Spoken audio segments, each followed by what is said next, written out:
This event provides more sustainable menu options for our students here in our dining centers. We focus on plant-forward and plant-based food options for them to try throughout the Sustainable Eats tour. You guys would like some coffee? We have 2 drip coffee stations over there.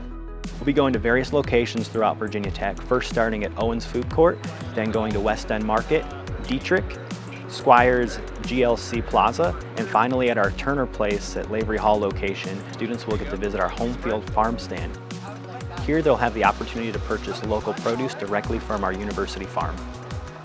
So this is a purely Virginia Tech program. We had our first event in 2019 and it's been going on ever since. Cricket powder has a lower carbon footprint than both meat and poultry, so it's an opportunity for us to showcase lower carbon footprint menu items here at our dining centers. Taco. Students will arrive at our different stops.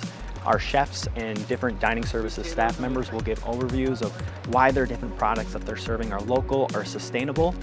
Students will get to taste test all the different food and beverages there. We're also going to have Homestead Creamery at one of our stops, so a great local vendor near Virginia Tech.